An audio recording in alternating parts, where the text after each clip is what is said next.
C'est officiel, et c'est un scandale monumental à l'Assemblée nationale. Le député Éric Michou, fou de rage, explose Roland Lescure, ministre de l'économie, sur le prix du carburant en France, dénonçant les mensonges du gouvernement.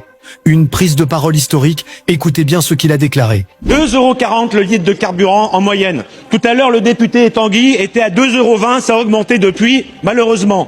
Dont 1,44 € de taxes. À ce niveau-là, ce n'est pas une taxe, c'est un braquage. Le carburant s'installe comme un impôt, sans débat, sans vote, sans démocratie. Maintenant, manger ou conduire, il faut choisir. C'est la réalité du quotidien pour les Français, et notamment pour les infirmières à domicile, pour les taxis, pour les artisans, pour les transporteurs routiers, pour les travailleurs en général. Pour les territoires ruraux, c'est la double peine.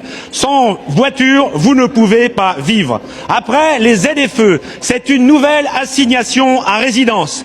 Écoutez la colère qui gronde. Ne soyez pas indifférents à la souffrance du peuple de France. Écoutez les entrepreneurs. Écoutez la France qui travaille. Ils sont déjà saignés par vos impôts. Ils subissent de plein fouet votre hausse des carburants. Réservoir à sec, frigo à sec, salaire à sec, économie à sec. La France est à sec par votre aveuglement. L'augmentation du prix des carburants met un coup d'arrêt brutal à notre économie.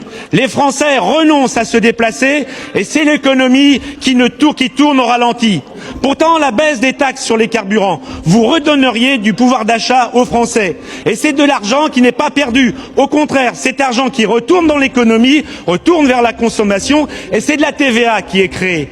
Allez-vous enfin baisser les taxes sur les carburants comme l'Italie, l'Espagne et la Suède, passer à 5,5 €? Ce moment marque un tournant. Quand la colère remplace les réponses et que les accusations de mensonges s'invitent au cœur de l'Assemblée, c'est qu'un malaise profond s'est installé.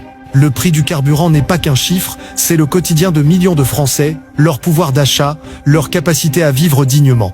Face à cela, une question s'impose, jusqu'à quand? Informez-vous, vérifiez les faits, écoutez les différents points de vue. Partagez cette intervention pour alimenter le débat. Et surtout, faites entendre votre voix, car ces décisions vous concernent directement. Le silence n'est plus une option.